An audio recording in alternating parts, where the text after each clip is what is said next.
खरं तर हा अत्यंत महत्वाचा दिवस यासाठी आहे की या दिवशी महात्मा फुलेंनी जो संकल्प घेतला आणि तो संकल्प होता त्या महाराष्ट्राची पुनर्बांधणी करण्याचा. एक लक्षात घ्या, त्यांना हा सत्यशोधक समाज का बरं स्थापन करावा लागेल. आपल्या महाराष्ट्रामध्ये, आपल्या भारतामध्ये प्रचंड प्रमाणात अस्पृश्यता होती, गुलामगिरी होती आणि मुख्य म्हणजे धार्मिक गुलामगिरी होती. प्रचंड मोठ्या प्रमाणात वर्ण व्यवस्था होती, जाती व्यवस्था होती. महात्मा फुल्यांनी बघितलं की आपल्या डोळ्यासमोर लोक कसे गुलाम झालेले आहे, व्यवस्थेने त्यांना कसं गुलाम केलेलं आहे. प्रत्येकच बाबतीत गुलामगिरी. अगदी म्हणजे स्त्रियांना शिकवायचं नाही. मनुस्मृती म्हणते की स्त्रिया शिकून काय करणार, चूल आणि मूल सांभाळणाऱ्या स्त्रियांना शिक्षणाची काय गरज आहे, किंवा स्त्रिया जर शिकल्या तर धर्म बुडून जाईल. अशा पद्धतीची विचारसरणी ज्या काळात होती त्या अत्यंत प्रतिकूल अशा काळामध्ये महात्मा फुले समोर आले आणि त्यांना खात्री झाली, त्यांनी अभ्यास केला आणि त्यांना असं वाटलं की आपल्याला जर या पूर्ण समाजाला त्यातून बाहेर काढायचं असेल तर एकच उपाय आहे, तो म्हणजे सत्यशोधक समाज स्थापन करणं. आणि सत्यशोधक म्हणजे काय, तर सत्याचा शोध घेणे, सत्यापर्यंत पोहोचण्याचा प्रयत्न करणे, चिकित्सा करणे, वारंवार प्रश्न विचारणे, उपायावर जाणे, व्यवस्थेला प्रश्न विचारणे, हे संपूर्ण अर्थ त्या सत्यशोधक शब्दामध्ये निहित आहे. सत्यशोधक म्हणजे सत्य वर्तन करणारा समाज त्यांना अपेक्षित होता आणि म्हणून त्यांनी सत्यशोधक समाजाची स्थापना केली. मग पुढे आपल्याला असं दिसते की या सत्यशोधक समाजामध्ये अनेक सदस्य आले. सुरुवातीला 250 सभासद होते, नंतर 316 पर्यंत सभासद संख्याची झाली. आणि सत्यशोधक समाजाचे जे उद्दिष्ट होते ते महत्वाचे आहे. खर तर थोडस हे सैद्धांतिक पातळीवर आहे, त्यामुळे विद्यार्थ्यांना थोडं जड जाऊ शकते. महात्मा फुले यांचं जे समग्र वाङ्मय आहे त्यामध्ये जी व्याख्या केली आहे त्या व्याख्येप्रमाणे जोशी, उपाध्याय, भट आणि ही ब्राह्मण मंडळी यांनी ज्या दास्यत्वामध्ये या संपूर्ण बहुजन मंडळीला अडकून ठेवलं होतं, त्यांना त्या दास्यत्वापासून मुक्त करणे. आणि सगळ्यात महत्वाचं म्हणजे ब्राह्मणी व्यवस्थेने जे मतलबी ग्रंथ तयार केले होते, फुले त्यांना मतलबी ग्रंथ म्हणतात कारण ते खोटे होते. त्यामध्ये जे लिहिलं होतं ते आपल्या संपूर्ण बहुजन वर्गासाठी मारक होतं, घातक होतं, आपल्याला मागे नेणारं होतं. तर हे जे काही बनावटी आणि नकली आणि मतलबी असे जे ग्रंथ होते त्या ग्रंथापासून आपल्या बहुजन वर्गाला मुक्त करणे, संपूर्ण व्यवस्थेला एक नवीन पुनर्बांधणी करणे, या सगळ्या उद्देशाने प्रेरित होऊन काही सुज्ञ शूद्र मंडळी एकत्र येऊन 24 सप्टेंबर 1873 ला सत्यशोधक समाजाची स्थापना करत असतात. आणि यांनी एकच उद्देश ठेवला होता की आपल्या समाजामध्ये आपल्या बहुजन वर्गाला समोर न्यायचं आणि त्या पद्धतीने आपली वाटचाल करायची. आपण जर बघितलं तर आपल्याला लक्षात येते की ताराबाई शिंदे सारखी व्यक्ती या सत्यशोधक समाजाची मोठी कार्यकर्ती होती. 1882 ला ताराबाई शिंदे यांनी स्त्री पुरुष तुलना ग्रंथ लिहिला. स्त्री पुरुष तुलना ग्रंथ म्हणजे तत्कालीन व्यवस्थेला एक त्यांच्या छाताडावर लाथ मारून एक समानतेची भाषा करणारा ग्रंथ होता. ताराबाई शिंदे सत्यशोधक समाजाच्या खंद्या पुरस्कर्त्या होत्या.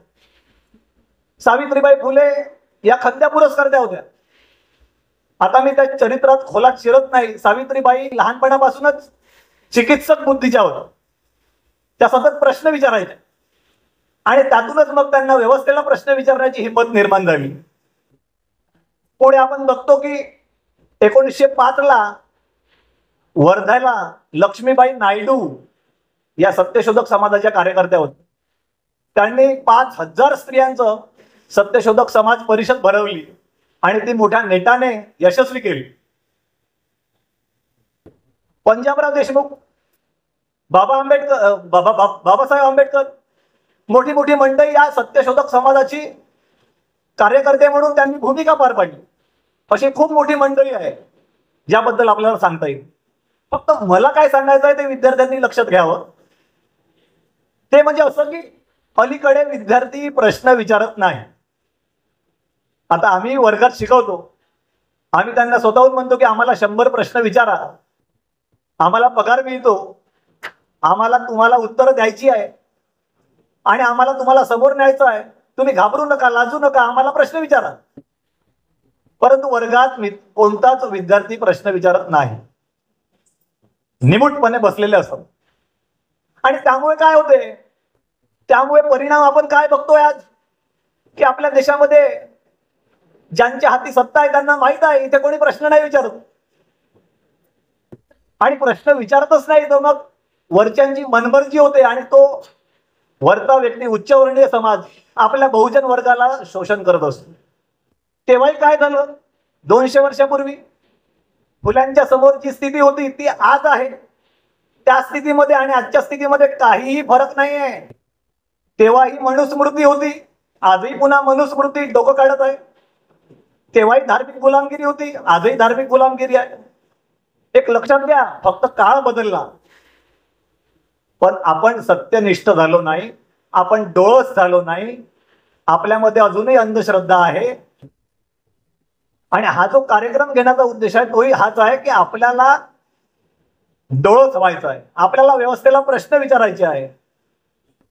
त्यावेळेस तो उदाहरण देतो आणि मी पुढे जातो. वेळ कमी आहे, एक 40-45 मिनिटात मी थांबतो.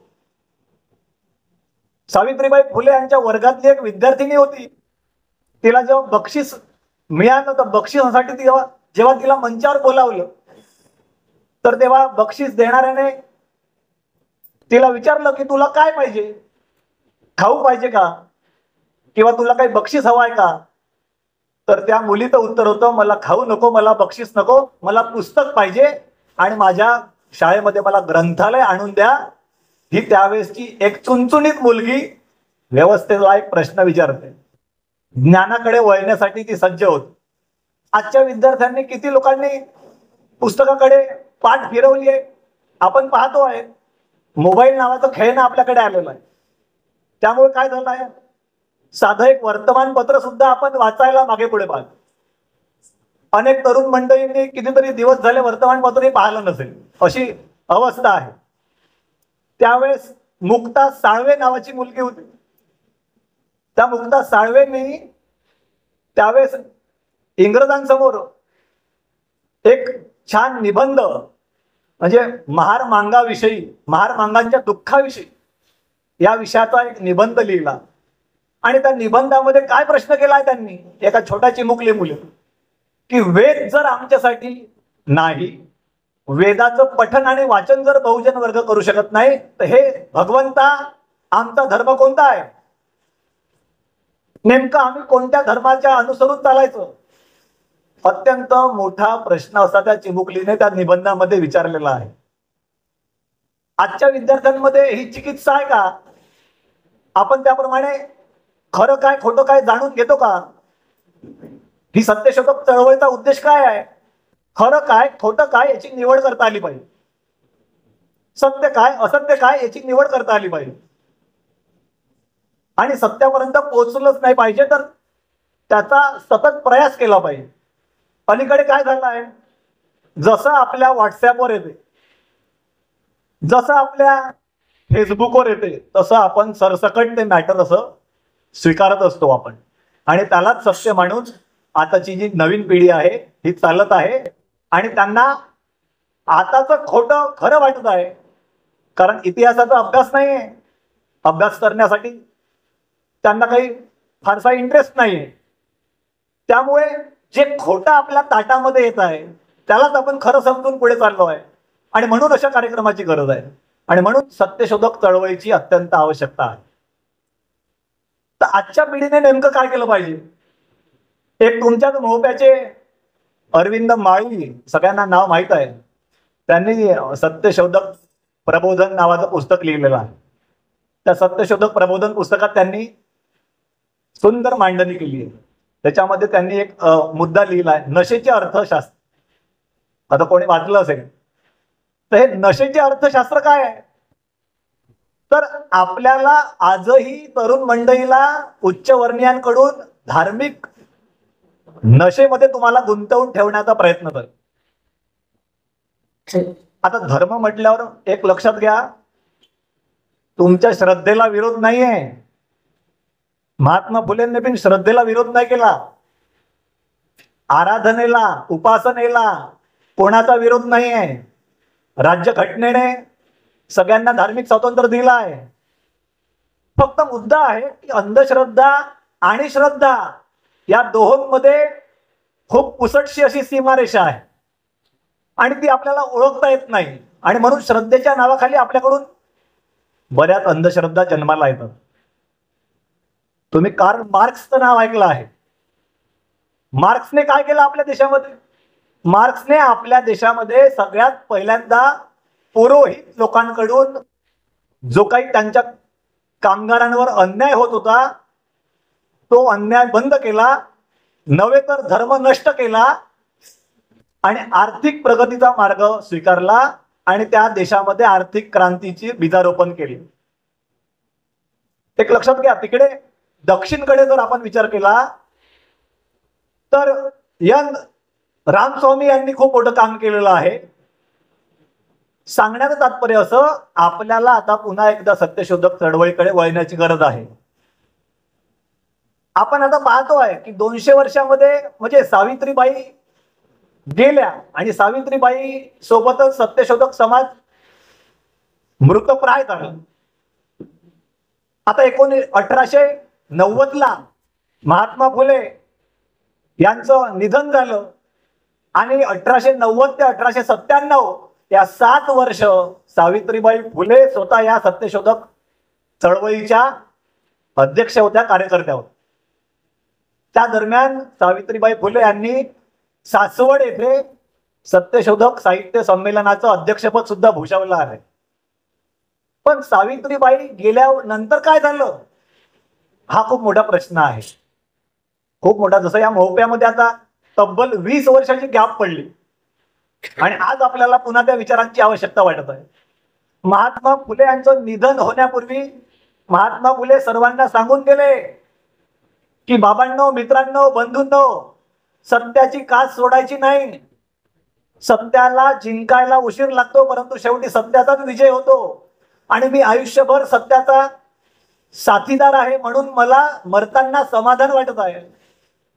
ज्या पद्धतीने मी सत्यशोधकाचं काम केलं तुम्ही सुद्धा त्या मार्गाने चालावं अशी अपेक्षा त्यांनी मरणापूर्वी व्यक्त केली.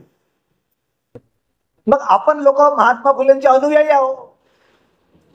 मग आपण त्यांचा विचार नेण्याची जबाबदारी कोणाची आहे? आपली आहे. आणि एक सुंदर पाऊल त्यानिमित्ताने उचलला गेला आहे. पुढे मग साहित्य क्षेत्राचा विचार केला तर एक ग्रामीण साहित्य महात्मा फुलेंच्या प्रेरणेतून निर्माण झालं. अखंड नावाची कविता महात्मा फुल्यांनी लिहून आधुनिक काव्याची सुरुवात केली. तृतीय रत्न नावाचं नाटक लिहून महात्मा फुल्यांनी नाटकाची सुरुवात केली आणि महात्मा फुल्यांच्या प्रेरणेने मराठी साहित्य क्षेत्रात एक मोठा फुले विचारांचा साहित्य प्रवाह जन्माला आला. पण तो पण किती काळ टिकला, त्याचा प्रभाव किती झाला आपण पाहतो. डॉक्टर आह साळुंखे, धनंजय कीर, मोठमोठी नावं आहे. मोप्याचे अरविंद माळी, तिकडे हरी नरके, मागो माळी, वर्धेला अशोक चोपडे, आमच्या उमरेडला अशोक ठाकरे, असे काही लोक मोजके आहेत जे आजही लिखाणाच्या माध्यमातून सत्यशोधक चळवळीला चालवत आहेत. नागेश चौधरी, त्यांचं बहुजन संघर्ष हे पाक्षिक निघतं, त्यातून सतत ते सत्यशोधक विचार प्रस्तुत करत असतात. परंतु केवळ एवढ्याने भागणार नाहीये. आपल्याला आता पाहतोय आपण शेतकऱ्यांची काय अवस्था आहे मराठवाड्यामध्ये, पंजाबमध्ये काय झालंय. पुराने गाई ढोरं वाहून गेलेले आहेत, लोकांचं नुकसान झालेलं आहे. पण आज त्यांच्या प्रश्नांची उत्तर सरकारकडे नाहीये. मग आज असं वाटते की जर महात्मा फुले असते जे त्यावेळेस कंत्राटदार होते, ठेकेदार होते, बिल्डर होते, त्यांच्या हाताने धरणं झाली, त्यांच्या हाताने कालवे झाले. महात्मा फुले असते तर कदाचित पाऊस येण्यापूर्वीच महात्मा फुलेंनी पावसाचं नियोजन केलं असतं आणि कोणाचं पिकाची नासाडी झाली नसती, शेतकरी असा वाऱ्यावर गेला नसता. आज मात्र परिस्थिती बदलली आहे. म्हणजेच आपल्याला सत्यशोधकाकडे जायचं आहे आणि आजची सरकार मात्र त्याकडे जाण्यासाठी तयार नाहीये. मी काही राजकीय माणूस नाहीये, त्यामुळे राजकारणावर भाष्य करणार नाही, तो आपला मुद्दा नाहीये. पण सत्य जे आहे ते मांडणं आवश्यक आहे. आज आपण पाहतो आहे एक संभाजी भिडे नाव धारण केलेला मनोहर कुलकर्णी काय म्हणतो, सरसकट समाजामध्ये अंधश्रद्धा पसरवत आहे. आता काल परवाचं कुलकर्णींचं स्टेटमेंट काय आहे की जे जे लोक नवरात्रामध्ये गरबा खेळतात ते सगळे नपुंसक आहे. हे विधान आहे त्यांचं. त्याच्या आधी त्यांनी काय म्हटलं होतं, पुत्र प्राप्ती करायची असेल, मुलगा जर झाला पाहिजे असं वाटते तर आंबा खावा. असे विचित्र विधान करतात. त्याच्यापूर्वी संभाजी भिडे म्हणजे त्या मनोहर कुलकर्णीने सावित्रीबाईंना भर सभेमध्ये शिवीगाळ केली. आणि एवढं होऊ नये, मुख्यमंत्री साहेब म्हणतात यांना काहीच म्हणू नका, कारण ते आमचे गुरुजी आहे, ते हिंदुत्वाचे रक्षक आहे, त्यांना तेवढं बोलण्याचा अधिकार आहे. मुद्दा असा आहे, आता मुद्दा कोणत्या पक्षाचा नाहीये, मुद्दा सत्याचा आहे. म्हणजे जी धार्मिक गुलामगिरी होती, जी वैचारिक गुलामगिरी होती, ती पुन्हा एकदा नव्याने इथे स्थापन होत आहे. एक लक्षात घ्या. आता नवीन पिढीला हे सगळे भाषण आणि विधान कसे वाटते, ते स्वीकारतात. आता आमच्याच वर्गामध्ये एक आमचा विद्यार्थी येऊन मला विचारला, सर म्हणे सोशल मीडियावर असं आलेलं आहे, तर ते खरं आहे ना म्हणे, सावित्रीबाई काही थोर मोठ्या वगैरे नव्हत्या, हे असं आलाय म्हणे लिहून सोशल मीडियावर, खरं आहे का म्हणे. म्हणजे तरुण पिढी, आता नेमकं तरुण पिढीने काय वाचावं, व्याख्या बघा सत्यशोधक समाजाची. मतलबी ग्रंथापासून ब्राह्मण लोकांनी सतत आपल्याला डिवचलाय, फसवलं आहे आणि आपल्याला मागे ठेवलं आहे. आता अलीकडे जे एक नाव दिसते चर्चेमध्ये बघा, रामभद्राचार्य, एवढे मोठे महाराज आहे, परंतु ते काय म्हणतात, मनुस्मृती हा आमचा राष्ट्रीय ग्रंथ आहे. त्यांना प्रश्न विचारला संविधान मोठं की मनुस्मृती, तर ते म्हणते संविधानापेक्षा मनुस्मृती मोठी आहे. त्यांचं म्हणणं आहे संपूर्ण देशात नाही, जगात नाही, ब्रह्मांडामध्ये सर्वात मनुस्मृती सगळ्यात मोठा ग्रंथ आहे. आम्ही संविधानाला मानत नाही. आता विचार करा मित्रांनो, ज्या संविधानामुळे ही सगळी मोठी मंडळी या पदावर पोहोचलेली आहे, त्या संविधानाला न मानता ती मनुस्मृतीला मानते. मनुस्मृतीमध्ये किती भयंकर भयंकर श्लोक आहे. आपण त्या श्लोकांचा अर्थ जर पाहिला तर आपल्याला असं दिसते की पशु पक्षी और नारी ताडन के प्रतिहारी, म्हणजे स्त्रीला कोणता दर्जा दिला आहे. म्हणजे आपण पाहतो आहे की मनुस्मृतीमध्ये लिहिलं आहे की ब्राह्मण पुरुष सोडून या संपूर्ण जगातले लोक कोण आहे, शूद्र आहे. ब्राह्मण स्त्री पण शूद्र आहे. त्यांनी आपल्याही स्त्रियांना शूद्राचा अधिकार दिला. आणि आज पुन्हा मनुस्मृती टोको काढत आहे. आम्ही पाहतो आहे की आपल्या नवीन एज्युकेशन प्रणाली आलेली आहे. आता सिनियर कॉलेजचे कोणी असेल तर इथे त्यांना माहिती, वरिष्ठ महाविद्यालयामध्ये नवीन शैक्षणिक धोरण आलेलं आहे आणि पूर्ण सिलेबस बदलले आहे. आणि सर्व सिलेबस हे मनुवाद्यांच्या म्हणण्याप्रमाणे आलेले आहे. सिलेबस मध्ये अंधश्रद्धा आहे, ज्योतिष्य आहे, मनुस्मृती आलेली आहे. त्यांना समजलं की आता लोक असं ऐकत नाही, मग त्यांना सिलेबस मधून द्यायचं, जेणेकरून ते शिकावंच लागेल आणि शिकणाऱ्याला शिकावंच लागेल. विनायक दामोदर सावरकरांचं आत्मचरित्र अभ्यासाला आहे. आता आत्मचरित्र म्हणून ते ठीक आहे, पण त्यामध्ये जे वर्ण व्यवस्थेला, जाती व्यवस्थेला खतपाणी घातलाय त्याचं काय. रामनाथ कोविंद हे आपल्या देशाचे राष्ट्रपती होऊन गेले, पण राष्ट्रपती झाल्यानंतर त्यांना मंदिरामध्ये प्रवेश नाकारला. हे लक्षात घ्या, 21व्या शतकातली घटना आहे. का बरं? तर ते दलित समाजाच्या. अलीकडे काय झालं, 6-7 महिन्यापूर्वी वर्ध्याचे रामदास तडस खासदार, बरं ते बीजेपीचेच, असं नाही काही दुसऱ्या पक्षाचे, मंदिरात जाऊ दिलं नाही, कारण जानवं घातल्याशिवाय आणि सोळं घातल्याशिवाय प्रवेश भेटणार नाही. म्हणजे 2025 मध्ये घडते आहे, लक्षात ठेवा.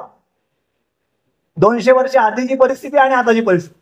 रामटेकला, रामगडावर, त्या गड मंदिरावर जी रॅली चालली होती, त्या रॅलीमध्ये एक मुस्लिम आणि एक बौद्धिस्ट युवक सामील झाले.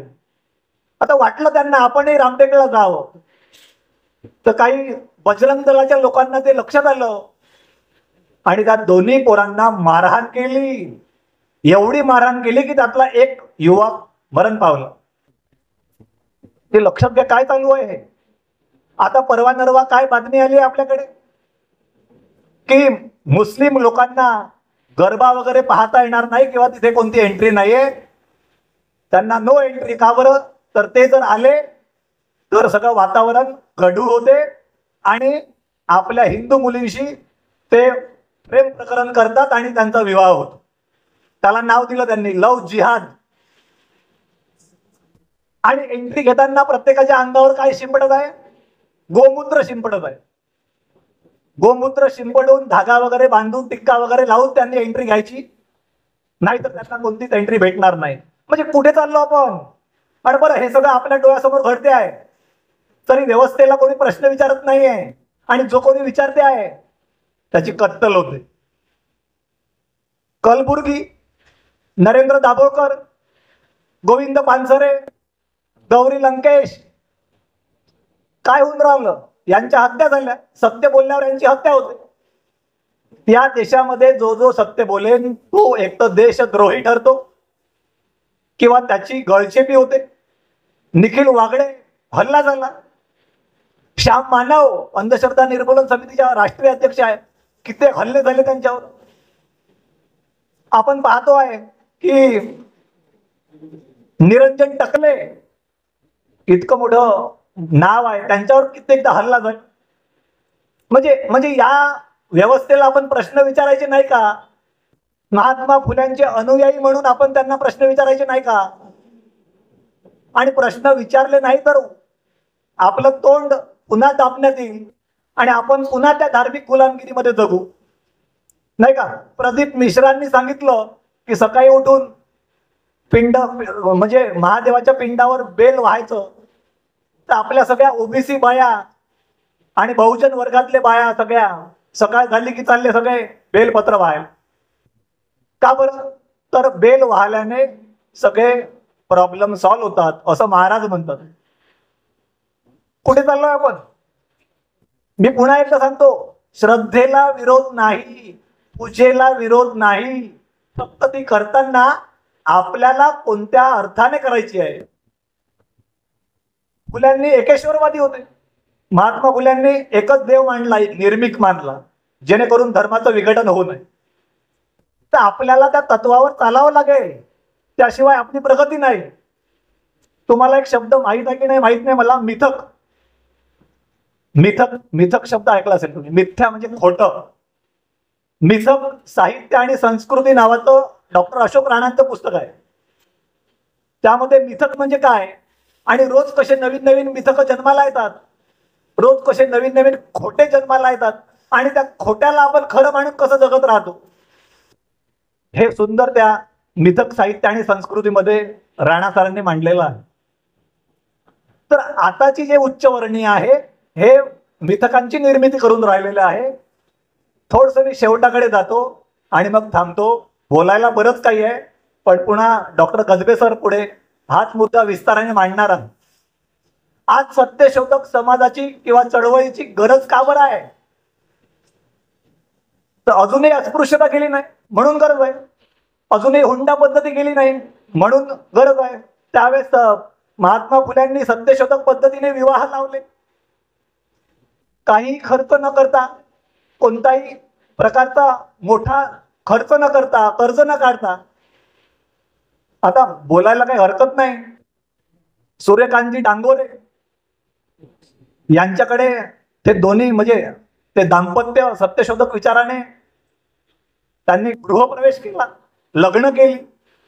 त्यावेळेस मोहप्यामध्ये अनेकांचे लग्न सत्यशोधक विवाह पद्धतीने झाले. आज मात्र काय दिसते आपल्याला की बापाकडे पैसे नाही आहे आणि मुलगा म्हणते मला तिकडे लग्नाची शूटिंग करायची आहे, जर नाही करून दिली तर मग तुम्ही बघा. आपण कुठे चाललो आहे, आपल्याला काय करायचं आहे, नेमकं आपला उद्देश काय आहे हे आपण लक्षात घेतलं पाहिजे. हिंदू मुस्लिमांचा द्वेष पसरवत आहे आज, म्हणून सत्यशोधक काळाची गरज. त्यावेळेस उस्मान शेख मुस्लिम नाव आहे. महात्मा फुल्यांना जेव्हा घरातून बाहेर पडावं लागलं तेव्हा राहायला जागा नव्हती, तेव्हा कोणी दिलं घर आपलं राहायला? उस्मान शेखने. सावित्रीबाईला जेव्हा दगड धोंडे खावे लागले तेव्हा तिच्यासोबत तिची मैत्रीण कोण झाली? फातिमा शेख झाली. जेव्हा महात्मा फुले इंग्रजी शाळेत प्रवेश घ्यायला लागले तेव्हा लोकांना वाटलं हा जर शिकला तर प्रॉब्लेम होईल, म्हणून म्हणजे गोविंदरावांना म्हणजे त्यांच्या वडिलांना सांगितलं यांना शाळेत पाठवू नका. तेव्हा शाळेत पाठवण्याची प्रेरणा देणारे कोण होते? मुस्लिम होते.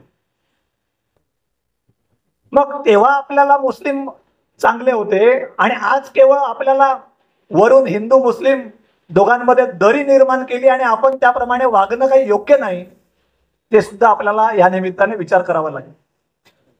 शेवटीला एवढंच सांगतो की सत्यशोधक चळवळीला बरेच आव्हानं आहे, प्रचंड आव्हानं आहे आणि त्या आव्हानांचा सामना आपल्याला करायचा आहे. एक कोणतं आव्हान आहे माहिती आहे का? आता अलीकडे जनसुरक्षा कायदा आलेला आहे. जनसुरक्षा कायदा काय म्हणते की सरकारी कर्मचाऱ्याला बोलता येणार नाही मंचावरून. आता आम्ही दोघंही सरकारी कर्मचारी आहोत, आमच्यावर ऍक्शन होऊ शकतो. जनक सुरक्षा कायदा काय म्हणते? अभिव्यक्ती स्वातंत्र्य नाही, विचार स्वातंत्र्य नाही.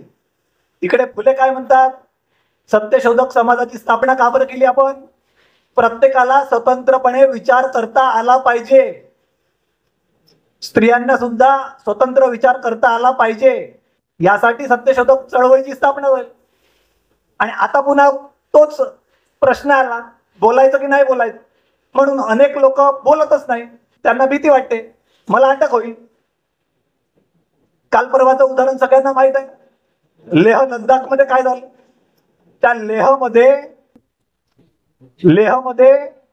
जो सोनम वांगचुकला अटक झाली. का बरं माहित आहे? कारण त्याने भाषण दिलं आणि सरकारचं म्हणणं असं आहे की त्याने भाषण दिलं म्हणून तो युवा भडकला आणि आंदोलन झालं आणि एवढं नुकसान झालं. खरं पाहिलं तर वांगचुक कोण आहे? पुरोगामी परिवर्तनवादी विचाराचा माणूस आहे आणि त्याला जेलमध्ये टाकलं. एवढंच नाही तर त्याने जी संस्था स्थापन केली होती त्या संस्थेचा परवाना रद्द करून टाकला. यापूर्वी बांगलादेशमध्ये काय झालं सगळ्यांना माहित आहे, श्रीलंकेमध्ये, नेपाळमध्ये, त्याच्या आधी इंग्लंड आणि फ्रान्समध्ये, सर्व देशामध्ये जे काही आज चालू आहे त्याला कारण आहे की तिथला युवा प्रश्न विचारत आहे. तिथला युवा व्यवस्थेला बेरोजगारीचा प्रश्न विचारते, तिथला युवा व्यवस्थेला शिक्षणाचा प्रश्न विचारते, तिथला युवा या धार्मिक गुलामगिरीला विरोध करते. आणि म्हणून सरकार मग काय करते? त्यांच्यावर गोळ्या झाडते. लेहमध्ये काय झालं? 16 युवा मेले, सरकारने गोळीबार केला, मुलं मरण पावले आणि म्हणून ते जास्त भडकलं. नेपाळमध्ये काय झालं? गोळीबार झाला, मग ते मुलं अजून चिरडले आणि मग ते भडकलं एकदम. म्हणजे भडका होतो पण त्याचा मूळ कारण कोणी शोधतं का? तर आणि शेवटी एक मुद्दा घेतो आणि थांबतो. अलीकडे टीव्ही मालिका बघा, टीव्हीवर मोबाईलवर सगळं काय दिसते आपल्याला? अद्भुत. मालिकांचा सुळसुळाट दिसतो. म्हणजे परीकथा किंवा तो देव, आभाळ, ते चमत्कार, राक्षस, भूत, प्रेत, आत्मा, हे सगळं अलीकडे सोशल मीडियातून आणि टीव्हीच्या मालिकातून. आणि कोण बघते हे सगळं? युवा बघते. मग युवकांना काय वाटेल की भूत असते, आत्मा असतो. लहान लहान मुलं विचारते भूताची सिरियल पाहिल्यावर, बाबा हे असं असते का खरं? आणि हे सगळं बायप्लॅन चालू आहे, वरच्या मार्गाने चालू आहे, बहुजन वर्गाला मागे ठेवण्यासाठी चालू आहे, पुन्हा पुन्हा धार्मिक गुलामगिरीत अडकवून ठेवण्यासाठी चालू आहे. हे लक्षात ठेवा मित्रांनो. सुरेश भट यांची एक गझल आहे.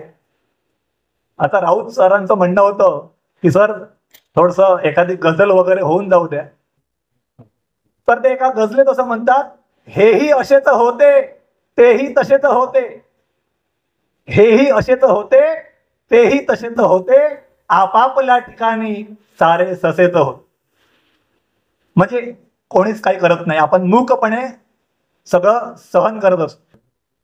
केले न बंड कोणी त्या घोषणाच्या होत्या, केले न बंड कोणी